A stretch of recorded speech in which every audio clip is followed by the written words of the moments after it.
여러분들은 이렇게 살아가시면서 여러분들이 갖고 있는 그런 중심이 흔들리는 때가 많이 있죠.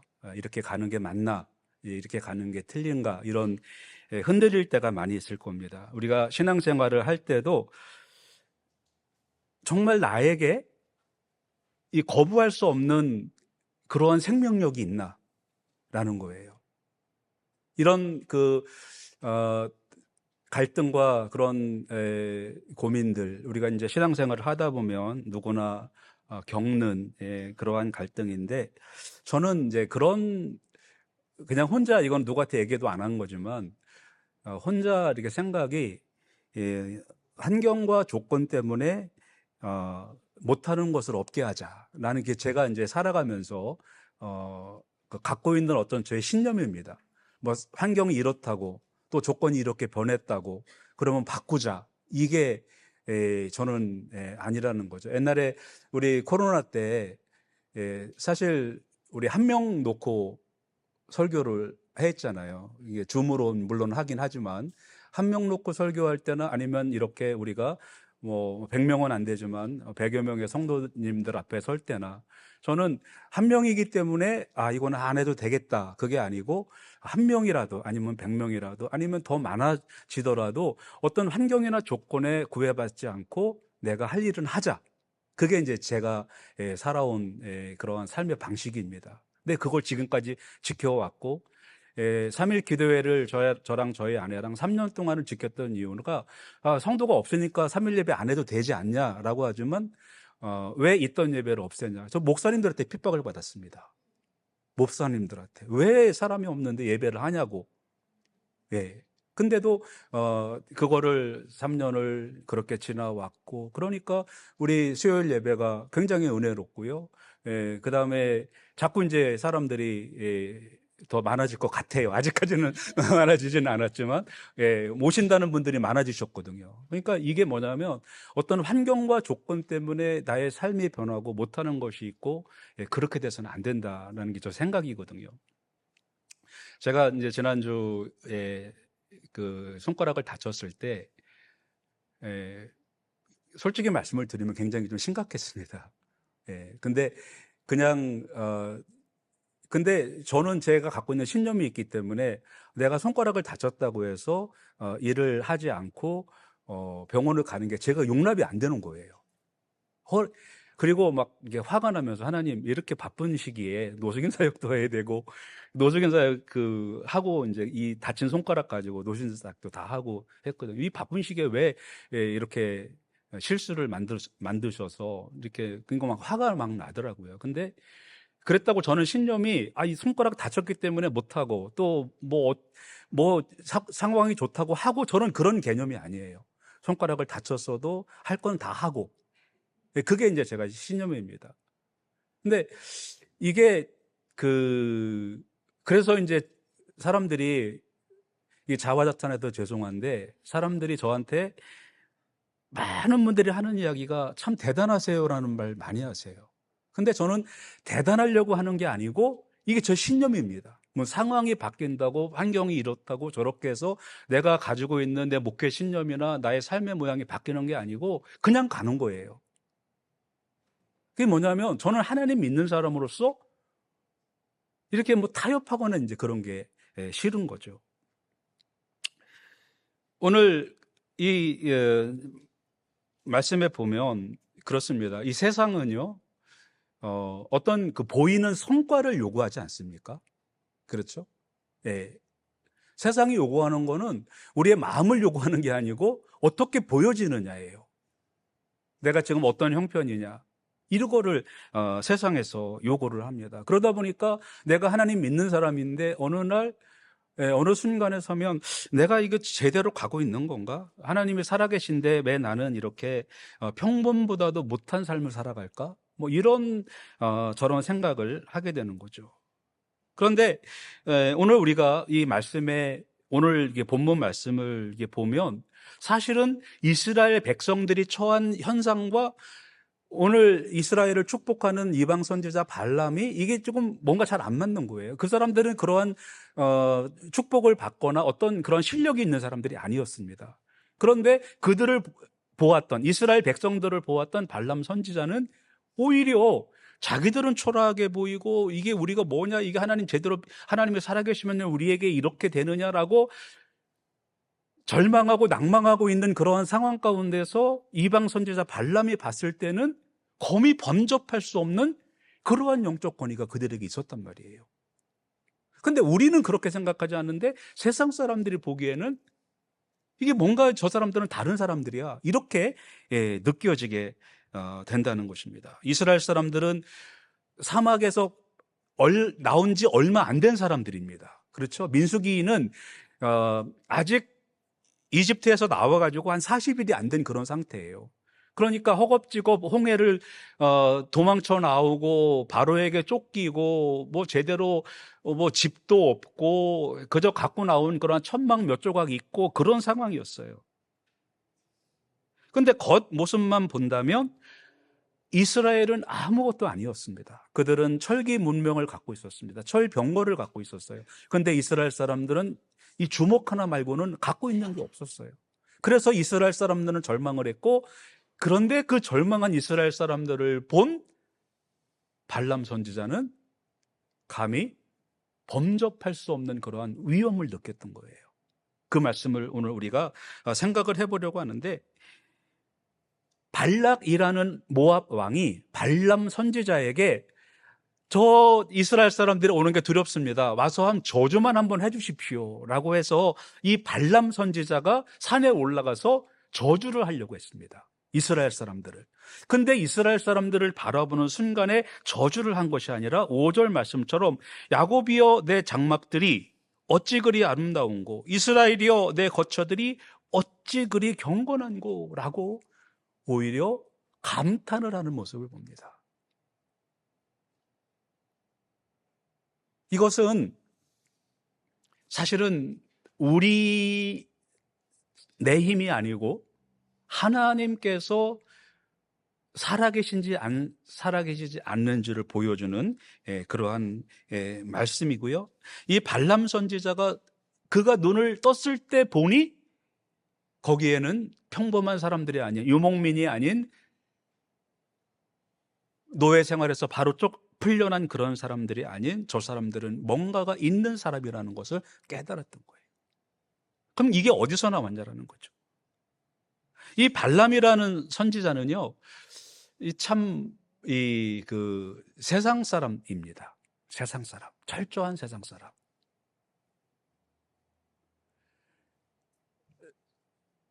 우리가 예수 믿는 사람들이, 우리가 이제 보면 우리 스스로는 그렇게 우리를 이 자존감이 높게 그렇게 생각을 여러분들은 하시죠, 그죠?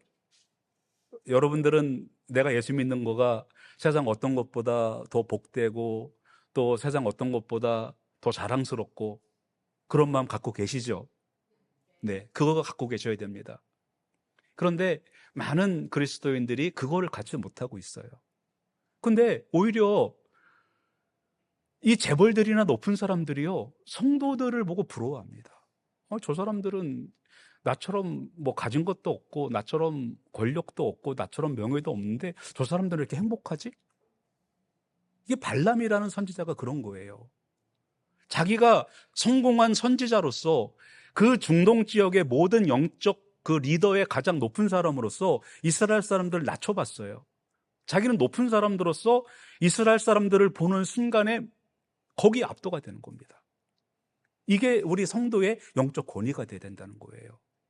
오늘 말씀은 우리가 그거를 나누려고 하는데, 이 발람은 저주하러 갔다가 오히려 이스라엘 사람들을 마음껏 축복하고, 그리고 우리 선지자들도 하지 못했던 메시아 예언까지 해버리는 그러한 선지자가 되었습니다. 오늘은 이 말씀을 통해서 세상은 다 가진 것 같이 보여도, 우리는 아무것도 없는 것 같이 보여도 세상은 왜 우리 크리스찬들에 대하여 부러워하는가라는 거예요.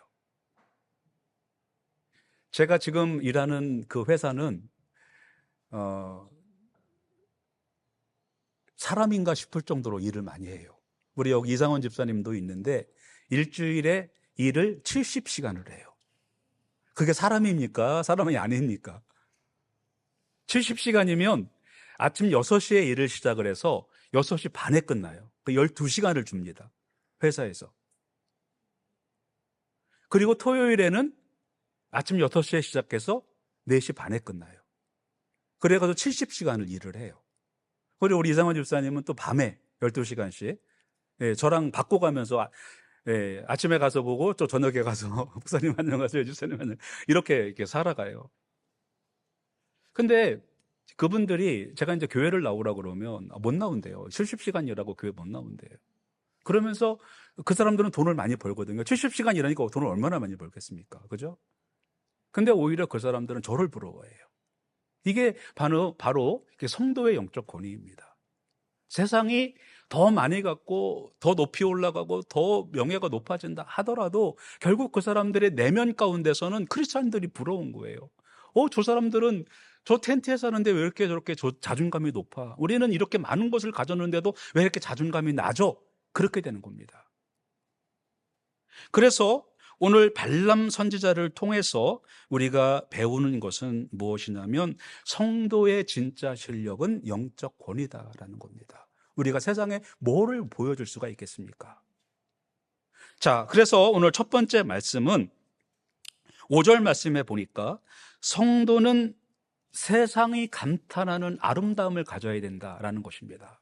마지막에 보면 어찌 그리 아름다운 거 그랬잖아요. 이스라엘 백성들이 이제 이집트에서 막 나와가지고 천막을 쳤습니다. 그런데 그 노예 생활을 하던 사람들에게 정말 가짜는 마음으로 발람 선지자가 산에 올라가서 이스라엘 사람들을 본 거예요. 가서 저 사람들을 내가 마음껏 저주하리라. 그런데 산에 올라간 순간 이거 뭐지? 이런 생각이 드는 거예요. 그 낡은 천막들이 성막을 중심으로 해서 질서정연하게 12지파가 200만이나 되는 그러한 어마어마한 사람들이 정말 자루 그어놓은 것처럼 똑바로 됐을 때 그거는 요새도 아니었고 무슨 아름다운 궁전도 아니었고 아무것도 아니었습니다. 거기에는 군대가 있는 것도 아니었고 거기에는 아무것도 없었어요. 그런데 발람 선지자가 올라가서 이스라엘 사람들의 텐트를 바라보는 순간 저 사람들 뭐지? 저게 뭐지? 라는 생각이 드는 거예요. 200만의 백성들이 천막 하나를 쳐도 저렇게 똑바로 천막을 쳐놓은 걸 보면 내가 저주할 수 없는 뭔가가 있다라는 거를 이 발람 선지자가 깨달은 거예요. 그렇죠? 우리가 이제 크리스찬들이 이제 그렇습니다. 이게 이 교회가 교회되는 거는 이 영적 질서가 있어야 됩니다. 우리가 살아가는 질서가 있어야 돼요. 우리의 질서는 하나님 말씀이 우리가 질서가 돼야 되거든요. 그러니까 하나님 말씀에 따라서 질서 정연하게 살아가야 돼요.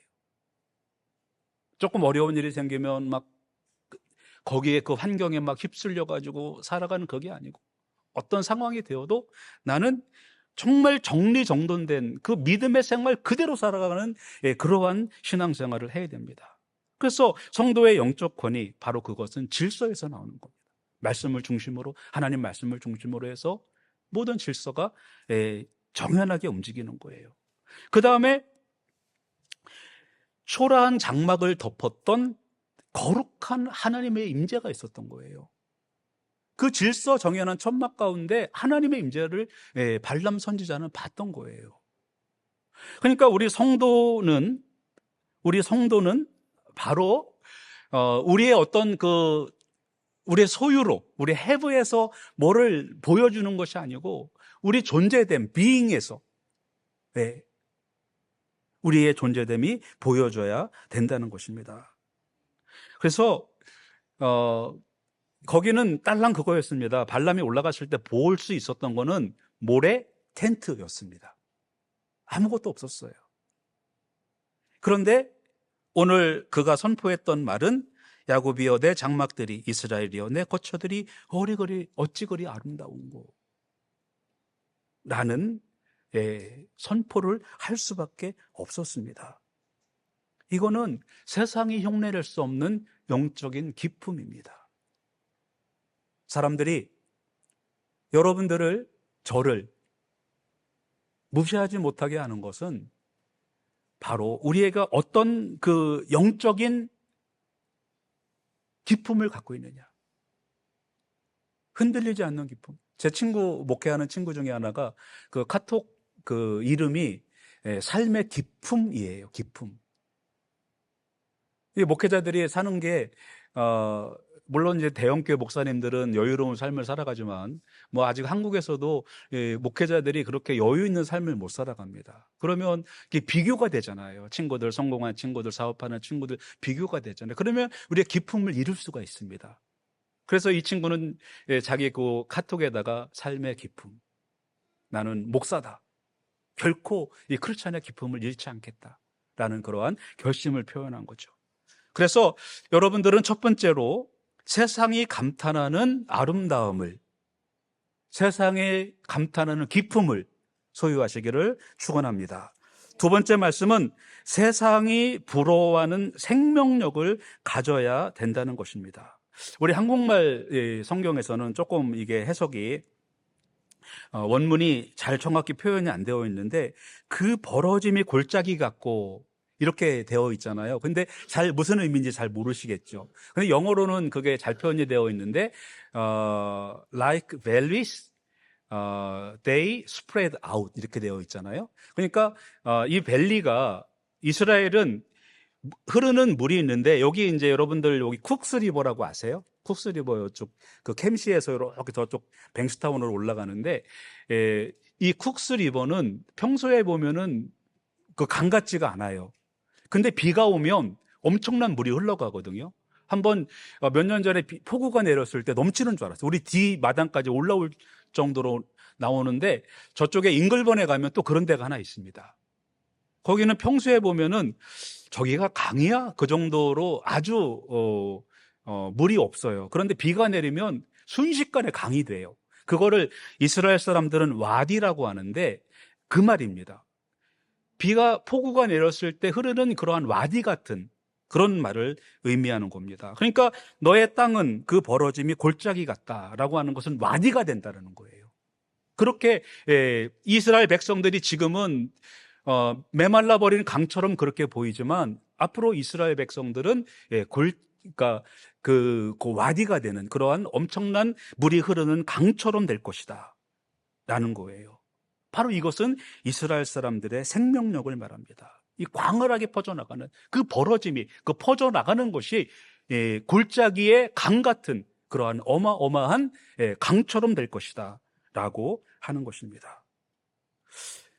저는 우리 성도님들의 그 사회생활을 두 가지로 해야 된다고 생각을 합니다. 우리가 이 사회생활을 할 때 있어서, 여러분, 우리가 이제 신앙생활이나 사회생활이나 할 때 너무 소극적이지도 말고 너무 허황되지도 말고. 제가 너무 싫어하는 게 허황된 거예요. 오죽하면 저희 이제 집에 그 친척들이 오면 우리 애들 용돈을 주면 용돈을 주지 말라 그랬어요. 왜 그러냐면 공짜가 생기잖아요. 그래서 네가 노력하지 않은 것은 가질 생각을 하지 마라. 근데 그걸 가지려면 열심히 살아야 되거든요. 적극적이어야 돼요. 그런데 적극적인 사람은 또 허황된 꿈을 꿀 수가 있어요. 허황되지 말고, 소극적이지 말고, 허황되지 말고. 우리 신앙인의 삶은 철저하게 인간적이어야 됩니다. 왜? 우리는 사람이기 때문에. 철저하게 인간적이어야 돼요. 성경에 보면 다윗, 야곱 이런 분들이요 철저하게 인간적입니다. 사람들이 생각할 때 뭐 야곱이나 다니엘 같은 사람들은 죄 하나도 안 지은 사람처럼 생각하잖아요. 그건 오해입니다. 왜 그러냐면 요셉이 결혼한 사람이 누군지 아십니까? 이집트 제사장 딸하고 결혼을 했어요. 이방 결혼을 한 겁니다. 그 죄예요. 다니엘 같은 경우에는 그 술사들이 마술사였습니다. 그 일하던 데가 있으면 안 되는 데거든요. 어디 그런 데 들어가서 하나님의 백성이 합니까? 그런데 그분들은 거기에 들어가서 철저하게 인간적으로 살았고 철저하게 신앙적으로 살았어요. 이게 우리가 살아가는 방법이 돼야 됩니다. 허황돼서는 안 된다는 거죠. 그래서 우리는 최선의 삶을 살아야 되고 최선의 신앙생활을 해야 됩니다. 이 두 가지를 다 해야 돼요. 우리가 신앙이 좋다고 하면은 허황된 거를 신앙이 좋다고 하는 사람들이 있거든요. 저는 그게 반대입니다. 열심히 인간적으로 열심히 살아가면 저 사람은 믿음이 없어라고 하는데 아닙니다. 오히려 그것이 더 믿음이 좋은 거예요. 우리는 이 두 가지를 같이 가야 됩니다. 하나님께서 우리에게 허황된 말씀을 하시는 것 같아요. 그 벌어짐이 골짜기 같고 물이 없는데 거기에 어마어마한 물이 흘러간다는 거예요. 그런데 그 골짜기 같은 복을 받기 위해서는 이스라엘 백성들이 나가서 정복 전쟁을 해야 된다는 겁니다. 이 두 가지를 같이 하라는 거예요. 그 다음에 이어 나오는 말씀이 강가의 동산 같으며 라고 나오죠. 강가의 동산 같다. 영어로는 이게 딱딱 구분이 되어 있는데 한국말에는 잘 구분이 안 되어 있어요. 강가의 동산은 뭡니까? 물이 있는 거예요. 그러니까 이게 또 사실 호주에 사니까 좀 이해가 되는 거죠. 호주는 물이 없잖아요. 이민을 받고 싶어도 물이 없어가지고 이민을 잘 못 받습니다. 근데 이스라엘에서 동산인데 물이 있어. 근데 동산에 물이 있어. 평지에 물이 있는 게 아니고 동산에 물이 있어. 허황된 거예요, 사실은. 근데 하나님은 그들에게 그러한 복을 주시겠다라고 말씀을 하고 있는 것입니다. 그래서 이거는 뭐냐면 동산까지 올라올 정도의 물이라는 것은 하나님께서 끊임없이 마르지 않는 근원이 되어 주시겠다라고 하는 것입니다. 그래서 우리 성도의 영적 권위는 스스로 만들어내는 에너지가 아니고 하나님께서 공급하시는 그러한 에너지입니다. 그 다음에 나오는 말씀이 여호와께서 심으신 침향목 같고, 영어로는 알로에라고 나오더라고요. 그래서 나는 알로에가 우리 요 밖에 있는 그 알로에인 줄 알았어요. 여러분 이렇게 베고 나면 이렇게 바르는 알로에 있잖아요. 근데 그건 줄 알았더니 그게 알로에가 뭐냐면 인도하고 이 아시아 지역에 있는 나무인데 어마어마한 큰 나무예요. 근데 침향이거든요. 침향이 나오는 나무라 해서 침향목이라고 해요. 이 침향은 마치 향수 같은 그러한 향기로운 건데 이 침향이 만들어지려면 반드시 상처가 나야 됩니다. 상처가 없으면 침향이 안 만들어져요. 바로 하나님께서는 우리에게 안락하고 평안한 삶을 우리에게 주신다 그런 말이 아니에요. 우리가 침향을 갖기 위해서는 상처가 나야 된다는 거예요. 그 말씀을 하고 계시는 겁니다. 근데 이 침향목은 상처가 나면 거기에서 송진처럼, 여러분 송진 보셨습니까? 소나무가 이렇게 갈라지면 거기에서 진이 나와가지고 덩어리가 되거든요. 근데 그런 것처럼 침향목은 갈라지면 거기에서 그 자기 껍질 벗겨진 거를 치료하기 위해서 계속해서 침향을 내가지고 그것이 딱딱하게 이렇게 굳어집니다. 그리고 그 굳어진 침향이 향수로 사용이 되는 겁니다. 그러니까 여기에서 우리 성도들의 그 영적 권위가 나오는 거예요. 갈라졌다고 포기하는 것이 아니고 상처났다고 낙심하는 것이 아니고 그 상처를 통하여 침향을 만들어내는 그러한 성도가 될 때 거기에 영적 권위가 생긴다는 거예요. 그냥 무슨 일 생기면 호들갑 떨고 뭐 하나님 생사 확인하고 계신 겁니까 안 계신 겁니까 막 이렇게 들어가면 안 된다는 거예요. 침향목은 바로 상처에서 나오는 겁니다. 그 다음에 백향목 같다라고 하는 것은 이거는 변함없는 견고함을 말하는 겁니다. 세상은요 시시각각 변합니다. 제가 요즘에는 AI가 거의 뭐 의사급이잖아요. 그래가지고 제가 이제 요거를 설명을 해줬어요. 손톱 끝이 조금 이렇게 됐는데 어떻게 될 것 같냐 그랬더니 뭐 2주에서 4주 의사랑 똑같이 얘기해줘요. 똑같이 얘기해줘요. 그러면서 이제 그만하려고 했더니 그러면 언제 의사랑 그 드레싱하는 예약이 되어 있나요? 저한테 물어보는 거예요. 그래서 2월 10 6일에 오후 1시에 되어 있다고 그랬더니 그러면 가서 드레싱 이제 소독하고 하시라고 그러면은 제가 그 구글 칼렌더에다가 요 약속을 넣어 드릴까요? 저한테 물어보더라고요. 그래가지고 넣어주세요 하고서 제가 얼른 전화기를 꺼내갖고 제 전화기에 있는 거기 그걸 보니까 예, 수술 의사 예약 해가지고서 오후 1시 거기 딱 들어와 있는 거예요. 와, 이게 저 이메일도 열어볼 것 같아요. 얘가 이제 앞으로는 예, 제 전화기를 다 통제하고 있어요. 얘가. 여러분, 세상은 이렇게 시시각각 변합니다. 그런데 백향목이라고 하는 것은 결코 변치 않음을 뜻합니다. 우리 신앙의 성도의 영적 권위는 변치 않음에서 나오는 것입니다. 하나님께서는 우리를 백향목 같게 하시겠다라고 말씀을 하고 계시는 것입니다. 자, 오늘 세 번째 말씀은 세상을 압도하는 자존감을 가져야 된다. 라는 겁니다. 자, 여기 보면 그 물통에서는 물이 넘치겠고라고 하죠. 이스라엘 사람들에게 가장 절실하게 필요한 것은 물이었습니다. 근데 물이 얼마나 많으면 그냥 물통에서 물을 흘리고 다니는 거예요. 우리 한국 사람들은 잘 이해가 안 됩니다. 한국 사람들은 뭐 그냥 아무 데나 가서 물을 마실 수가 있었고, 지금 이제 서울 가면 그 청계천이 7수가 됐어요. 그냥 물 떠마셔도 돼요. 한국은 그런 나라가 됐는데 이스라엘 지역은요, 물이라고 하면 그들의 생명이었습니다. 그래서 하나님께서 이스라엘을 이렇게 풍성하게 해주시겠다라고 약속을 말씀을 해주시는 거예요. 그 다음에 씨앗은 물가에 뿌려지고, 이제 한국말에는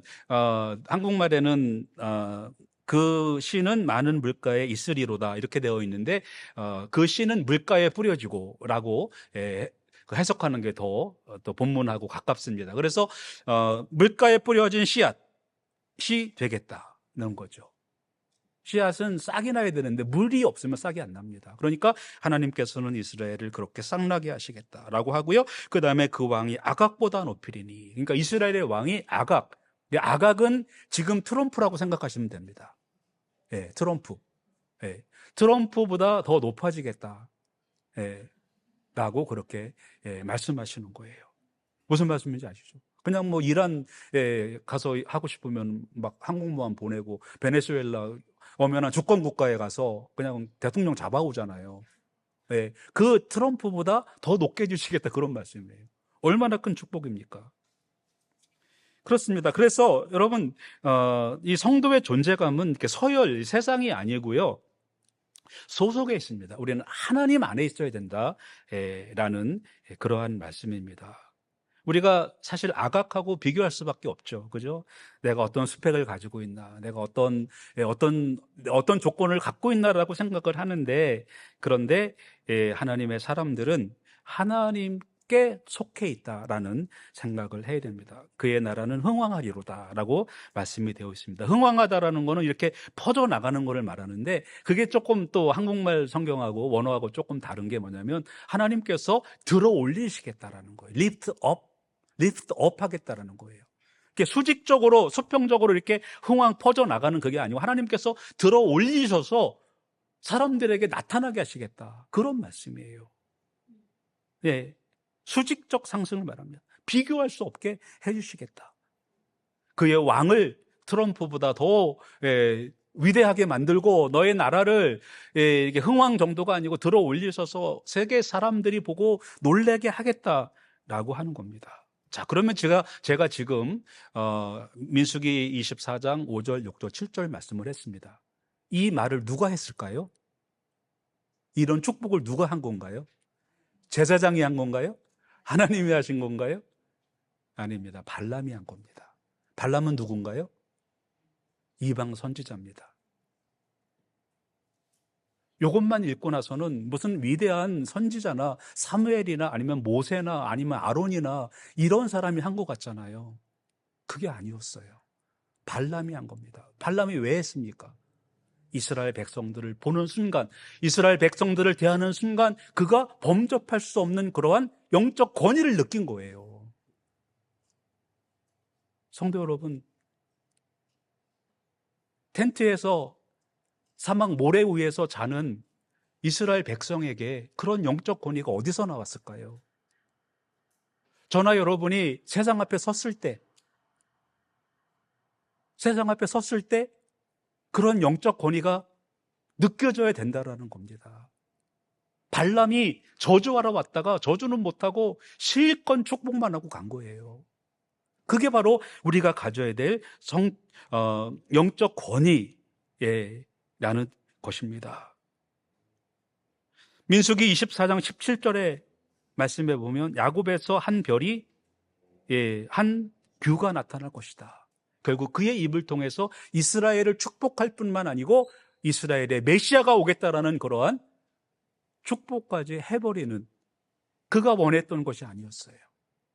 그의 마음은 이들을 저주하고 돈을 받는 게 그의 마음이었어요. 그런데 이스라엘 앞에 섰을 때, 하나님의 권위에 눌렸을 때, 이스라엘의 권위에 눌렸을 때 그는 오히려 그의 저주가 축복으로 변할 수밖에 없었다는 것입니다. 그래서 성도 여러분, 우리 크리스찬의 진짜 실력은 영적 권위입니다. 악악이 아닙니다. 악악이 아닙니다. 우리에게는 영적 기품이 뿜어져 나와야 됩니다. 치명이 되어야 됩니다. 우리에게 상처나면 그 상처로 인하여 포기하는 것이 아니고 오히려 그 상처를 통하여 치명이 생겨나고 더 향기가 드러나야 되는 것입니다. 우리는 세상의 축복을 받을 그러한 사람들입니다. 우리는 하늘의 자존감을 가지셔야 됩니다. 하나님께서는 이스라엘을 그렇게 사용하셨어요.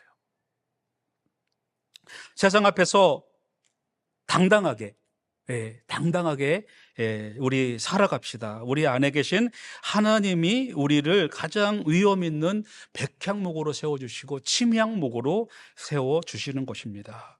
이번 한 주간 여러분들은 가정과 일터라는 장막에서 세상이 깜짝 놀랄 만한 하나님의 아름다움을 드러내시기 바랍니다. 세상이 여러분들에게 범접하지 못하는 저 사람들 도대체 뭐야? 라는 그러한 발람의 감탄이 여러분의 삶에서 있으시기를 바랍니다. 당신은 정말 복된 사람이고 또 당신은 영적 권세자들입니다 라는 그러한 분들이 한 주간 되시기를 주님의 이름으로 축원합니다. 기도하시겠습니다. 하나님 아버지, 오늘 저주하러 왔다가 축복해버린 발람의 축복 문서를 저희들이 대했습니다. 하나님, 우리의 영적 기품이 사막 가운데 모래 위에서 잠자고 있던 텐트 가운데 거했던 비록 이스라엘과 같은 사람이었지만 그러나 세상이 범접하지 못하는 그러한 영적 권위를 갖는 우리 브릿지교회 모든 성도들 되게 하여 주시옵소서. 내가 어떤 사람인지 또 내가 어떻게 살아야 할지 그것이 나의 삶의 환경이나 조건대로 되지 않게 하시고 오직 믿음대로 되어서 하나님이 살아계시고 역사하심을 이 땅 가운데 드러내는 그러한 복의 통로들이 되게 하시고 하나님의 모든 복들이 우리를 통하여 세상을 축복하는 그러한 놀라운 능력자들이 우리 브릿지교회 성도들 되게 하여 주시옵소서. 예수님 이름으로 기도드립니다. 아멘.